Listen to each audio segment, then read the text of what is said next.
ఆ ఎంజీఆర్ గారికి ఏచూరు అంటే తెలుసు, కానీ ఆయన ప్రత్యక్షంగా నేను వెళ్ళి ఆయన ఇంటికి వెళ్ళి ఏమి కలవలే. పని ఏముంటుంది, ఆయన ఇస్తే చెప్పాలంటే అది నేనే చెప్పగలను.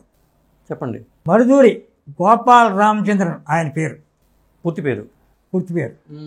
వాళ్ళ ఫాదర్ పేరు గోపాల్. మరుదూరి అంటే తెలుగు వాళ్ళు. ఆయన ఒంగోలు దగ్గర ఒక ఊరు. ఎంజీఆర్ గారు తెలుగు వాళ్ళు అయితే అది చాలామందికి తెలియదు, నేను క్లియర్ చేస్తున్నాను. అప్పుడు కరుణానిధి కూడా ఒంగోలు దగ్గర ఊరే. వీళ్ళంతా ఆ రోజుల్లో మద్రాసు వచ్చేసారు. కరుణానిధి త్యాగరాజు ఊరు తిరువారూరు వెళ్ళిపోయారు. కరుణానిధి ఫాదరు తిరువారూరు వెళ్ళిపోయి అక్కడ సన్నాయి మేళం గుళ్ళో అక్కడ సెటిల్ అయ్యారు. కరుణానిధి అక్కడే పుట్టాడు. ఎంజీఆర్ గారు పుట్టిన క్రితం ఎంజీ చక్రపాణి ఈయనకి అన్న ఒకడు ఉన్నాడు. అన్నదా ఫాదర్ ఒకడు గోపాల్ ఉన్నాడు. ఈ గోపాల్ గారు సింగపూర్లో మన సిలోన్లో సెటిల్ అయ్యారు. గోపాల్ ఎంజీఆర్ ఫాదర్ సిలోన్లో సెటిల్ అయ్యాడు. సిలోన్లో సెటిల్ అయితే అక్కడ మలయాళీ అమ్మాయిని చేసుకున్నాడు. ఆ మలయాళీ అమ్మాయికి ఈ తెలుగు గోపాల్ గారికి ఎంజీఆర్ అన్న చక్రపాణి రామచంద్రన్ పుట్టారు అని నాకు ప్రత్యక్షంగా బాగా తెలిసిన విషయం. ఇది నేను నమ్మాలా నమ్మకూడదా అని సందేహం ఉండేది, కానీ నమ్మాల్సి వచ్చింది. పుస్తకాలు చదివిన తర్వాత ఆ పాత పుస్తకాలు అందులో కొంచెం రిఫరెన్స్ దొరికింది. దాంతో ఎంజీఆర్ అంటే మరుదూర్ గోపాల్ రామచంద్రన్. ఓకే. మాధ్వా బ్రాహ్మణ్. ఆయన పేరు గోపాల్ చక్రపాణి, అన్న పేరు. తండ్రి పేరు గోపాల్. మొట్టమొదటి చక్రపాణి గారు సిలోన్ నుంచి మెడ్రాస్కి వచ్చి వేషాలు వేయడం మొదలెట్టారు. ముందు హీరోగా చేశారు తమిళ సినిమాల్లో, ఏదో ఆడే. తర్వాత క్యారెక్టర్ ఆర్టిస్ట్గా విలన్గా మారాడు, సెటిల్ అయిపోయాడు. ఎంజీఆర్ పెద్దాడయ్యాడు.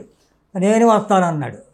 నేను కుంభకోణంలో పెడతాను, నువ్వు వేదం చదువుకోవాలి అని కుంభకోణంలో వేద పాఠశాలలో ఆయన్ని పెట్టేశాడు. కుంభకోణంలో వేదం చదువుకుంటున్నాడు. ఆయనకంతా నా అన్నగారు వేషాలు వేస్తున్నాడు, నేను కూడా ఏదైనా బల్లెం పట్టుకునే వేషమైనా వెయ్యాలి అని ఒకటి ఎంజీఆర్ గారికి మనసులో వచ్చింది.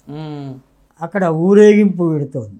అప్పుడు ఈ ద్రవిడ మునేట సంఘం పార్టీ అధ్యక్షుడు, ఆయన పేరు ఏదో ఉంది, ఆర్జుడు పెరియార్, ఆ ఊరేగింపులో కలిశాడు. అక్కడ కేఆర్ రామస్వామి అప్పటికే హీరోగా చలామణి అవుతున్నాడు. ఆయన నెంబర్ 1. ఆయన ఆ రోజుల్లో ఎన్టీ రామారావు నాగేశ్వర వేషాలని తమిళ్లో ఆయన చేసేవాడు. కేఆర్ రామస్వామి ఆయన పరిచయం అయింది. నేను కూడా వచ్చేస్తానంటే టైం ఉంది ఇంకా, ఇవన్నీ అంటే దొంగతనంగా వచ్చేస్తాను, అలా వద్దు మామూలుగా రా అంటే అక్కడి నుంచి రాత్రి పారిపోయి మెడ్రాస్కి వచ్చేసాడు. ఎంజీఆర్ మెడ్రాస్కి వచ్చి అన్నగారికి తెలియకూడదని, అన్నగారికి తెలియకుండా మన వడపల్లంలో టెంపుల్ దగ్గర ఒక స్టంట్ మాస్టర్, అప్పటికి స్టంట్ చేస్తున్నాడు, మాస్టర్ అవ్వలేదు, వాడి పేరు ఏదో భూపతి నందారాం. ఓకే. ఆయన పట్టుకున్నాడు. ఆయన పట్టుకుంటే ఆయన ఇంట్లో పెట్టుకున్నాడు. ఆయన దగ్గరే భోజనం చేసేవాడు. నడుచుకుంటూ వడపల్లని గుడి దగ్గర నడుచుకుంటూ లుంగి కట్టుకుని, తెల్ల లుంగి, తెల్ల చొక్క, పొడుగుల చేతుల చొక్క, పెద్ద జుట్టు, ఇంతవరకు వేలాడేది. అలా వేషాలకు వెళ్ళి జూనియర్ ఆర్టిస్ట్గా వేషాలకు వెళ్ళాడు. ఒక 4 సినిమాలు 5 సినిమాలు చేశాడు. తర్వాత డైలాగ్ వేషం వచ్చింది. డైలాగ్ వేషం వేస్తే ఆ దాంట్లో మాలతి హీరోయిన్. ఆవిడ తెలుగు తమిళ్లో బాగా వెలుగుతుంది, తెలుగులో తక్కువ. విష్ణువర్ధన్ భార్య కాదు, ఆ భారతి కదా, మాలతినా, పాతాళభైరవి మాలతి. చూసింది అని రికమెండ్ చేసింది హీరోగా. ఫస్ట్ పిక్చర్ ఆవిడతో చేసాడో ఎవరితో చేసాడో తెలియదు, మొత్తానికి రికమెండేషన్ ఓకే, హీరో అయ్యాడు. హీరో అయ్యి అచ్చు మన నారాయణమూర్తి లేడు, నారాయణమూర్తిలాగే ఉండేవాడు ఎంజీఆర్. నారాయణమూర్తి ఇప్పుడు చూస్తున్నారు కదా, అప్పుడు ఎంజీఆర్ అలాగే ఉండేవాడు. కాకపోతే ఎంజీఆర్కి జుట్టు ఉండేది, నారాయణమూర్తికి లేదు. అతను మీసం లేకుండానే ఉండేవాడు ఎంజీఆర్. తర్వాత మీసం అది పెంచాడు. ఎంజీఆర్ వేషాలు వేస్తున్నాడని తెలిసిపోయింది చక్రపాణికి. ఇంకెందుకు, బయటకు వచ్చి హ్యాపీగా ఉండు, నువ్వు వేషాల్లో వచ్చావు, నువ్వు వేదం చదువుకోమంటే చదువుకోవట్లేదు, సరే నేను నువ్వు వేషాలు వేద్దాం అని చెప్పి ఇద్దరు తండ్రి కొడుకులుగా వేసినవి ఉన్నాయి, అన్నదమ్ములుగా వేసినవి ఉన్నాయి. ఆలిబాబా నరసింహులు ఇద్దరు అన్నదమ్ములు, సొంత అన్నదమ్ములు వేశారు. ఎంజీ చక్రపాణి అన్నగారు, ఎంజీ రామచంద్ర ఆయన తమ్ముడు ఆలిబాబా.